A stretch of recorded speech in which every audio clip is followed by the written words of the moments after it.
చెప్తే ఆ మాటకి వెనక్కి వెళ్ళడం. నేను ఒకప్పుడు మాదక ద్రవ్యాలు తీసుకునేవాడిని. ఈ ప్రాంతంలో గంజాయి బాగా దొరుకుతుంది కదా, నేను గంజాయి తీసుకునేవాడిని. 17వ ఏట నుంచి గంజాయి తీసుకునేవాడిని. బాగా గంజాయికి బానిస.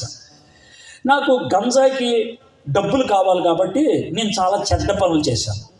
ఏం చేశాను అని అంటే, నేను క్లబ్ డ్యాన్స్లు ఉంటాయి కదా, ఆ క్లబ్ డ్యాన్స్లోకి వెళ్ళి నేను బట్టలు ఇప్పి డ్యాన్స్ వేసేవాడిని. ఒక 2 అమ్మాయిలు వచ్చేవాళ్ళు, వాళ్ళు బట్టలు ఇప్పేవాళ్ళు, నేను బట్టలు ఇప్పేవాడిని, డాన్స్ వేసేవాడు, మాకు డబ్బులు ఇచ్చేవాళ్ళు. నాకు సిగ్గు లేదు అప్పుడు, నాకు ఏమాత్రం గౌరవం లేదు, నాకు డబ్బులు కావాలంతే. ఆ డబ్బులు ఎందుకు అని అంటే మాదక ద్రవ్యాలు కొనుక్కోవడానికి. అది నా బతుకు. సరే, ఒకరోజు నాకు డబ్బులు లేవు, నేను క్లబ్కి వెళ్ళడానికి అవకాశం దొరకలేదు. ఎందుకో నాకు కడుపు నొప్పి ఎక్కువైపోతుంది. ఎందుకంటే అది లేక చేతులన్నీ కూడా నరాలు పీకేస్తున్నాయి.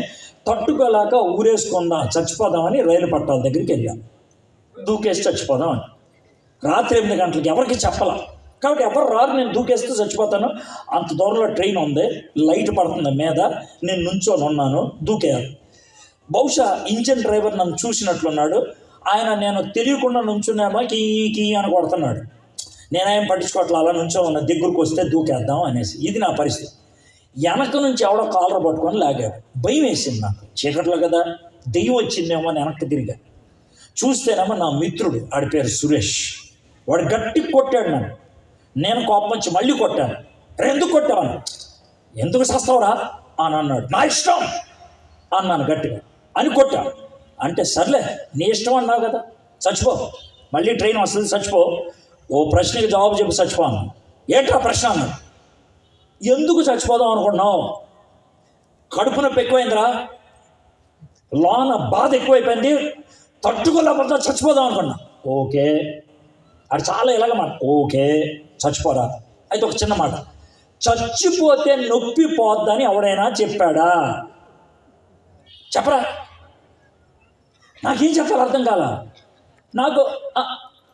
చెప్పరా, చచ్చిపోతే ఇంకా నొప్పి ఉండదు అని కూడా చెప్పాడా? ఆ టైంలో నాకు భయం వేసింది.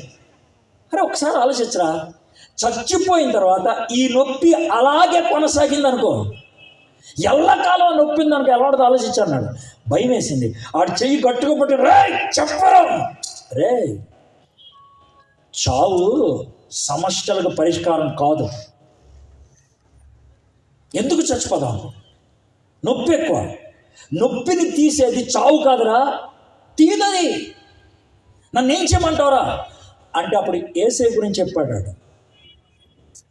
ఆ రోజు నేను ప్రార్థన చేశాను, నా పాపాన్ని ఒప్పుకున్నాను, చాలా దుఃఖంతో ప్రార్థన చేశాను. యేసయ్య నా పాపాన్ని క్షమించాడని రుజువు కూడా ఇచ్చాడు నాకు. ఏ అంటే చీకట్లో నాకు చెట్ల మీద వెలుగు కనబడుతుంది. ఏంట్రా వెలుగు కనబడుతుంది అన్నా, లోకమే మారలా, నువ్వు మారావన్నాడు. ఒక భావన, ఒక విపరీతమైనటువంటి తృప్తి నాకు కలిగింది. బాగానే ఉంది. ఇంటికి వెళ్ళిపోయాను. 2వ రోజు డ్రగ్ లేదురా, కడుపు నొప్పి స్టార్ట్ అయింది. రే డ్రగ్ లేదురా, నొప్పి వస్తుందంటే సరే మనం డాక్టర్ దగ్గరికి వెళ్దాం అన్న.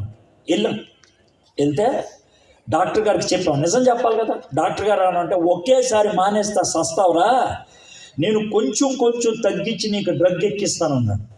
నేను నా మిత్రుడు ఎదురు బదురు చూసుకున్నాను. సార్ మళ్ళీ వస్తామని బయటికి తీసుకొచ్చరే, యేసుప్రభుని అంగీకరించిన తర్వాత డ్రగ్ ఎక్కించుకుంటారా అన్నాడు. లేదురా అన్నాడు. మరి నొప్పి వస్తున్నారు, ప్రార్థన చేస్తారా? నేను అప్పుడే మారు మనసు 10 రోజులే, 3 రోజులు అయింది, 3 రోజులే, నాకు పెద్ద ప్రార్థన చేయటం రాదు అని అడిగి ఏం చేయమంటావరా అన్న. ఏం చేయమంటావు? ప్రభా కడుపు నొప్పి తీసే అన్నాడు. నేను అదే చెప్పా, ప్రభా నొప్పి తీసేయి, నొప్పి తీసే. దాంతో నొప్పి ఎక్కువైంది అంతే. ఏం పోవాలి.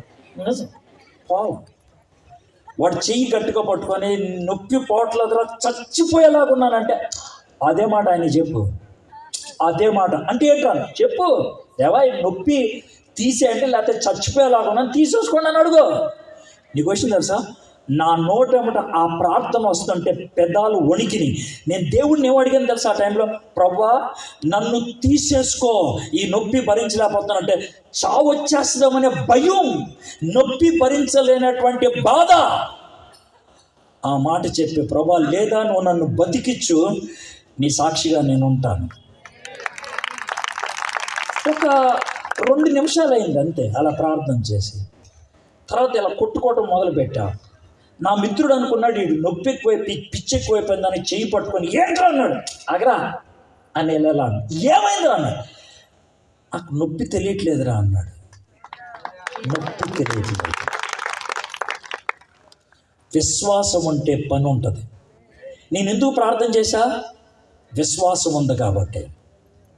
ఎందుకు దేవుడిని అడిగా? విశ్వాసం వచ్చింది కాబట్టి. విశ్వాసం ఉంటే పని ఉంటుంది. విశ్వాసం ఉంటే పని ఉంటుంది. ఒక అద్భుతమైన సాక్ష్యం ఇంకొకరు చెప్తారు. జార్జ్ ముల్లర్ ఆయన పేరు. ఏం పేరు? ఆయన గొప్ప విశ్వాస వీరుడు. ఆయన పేరే విశ్వాస వీరుడు. అయితే ఆయనకి అనాథ ఆశ్రమం ఉందంట. అంటే ఈ పేద పిల్లలు, తల్లిదండ్రులు లేని పిల్లలు ఉంటారు కదా. అయితే ఆ రోజు అనాథాశ్రమంలో ఒక్క గింజ బియ్యం లేదంట.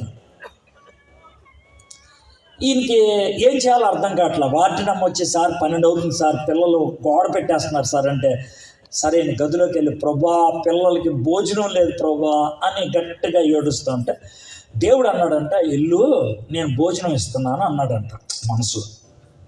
మనోడు వెళ్ళిపోయి ఆ వార్డెనమ్మని పిలిచి, అమ్మా పిల్లలందరినీ కూర్చోబెట్టి ప్లేట్లు అన్నాడంట. అయ్యగారు ఒక్క గింజ బియ్యం లేదు, వండలేదు, ఇక ప్లేట్లు ఇమ్మంటానంటే, ఇవ్వండి అమ్మా దేవుడు చెప్పాడు ఇవ్వండి అని అంటే ఆవిడ ప్లేట్లు ఇచ్చేసింది.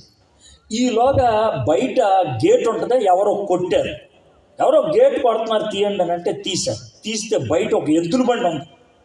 ఆ ఎద్దుల బండి మీద నుంచి ఒక ఆయన దిగొచ్చి ఏమంటాడంటే, అమ్మా మా ఇంట్లో ఈరోజు ఒక విందు ఏర్పాటు చేసుకున్నాం, కొంతమందిని పిలిచాం, అయితే కొన్ని కారణాలతో విందు క్యాన్సిల్ అయింది. ఇది మిగిలిపోయిన భోజనం కాదు, ఫ్రెష్గా వండిన భోజనం. ఇక్కడేదో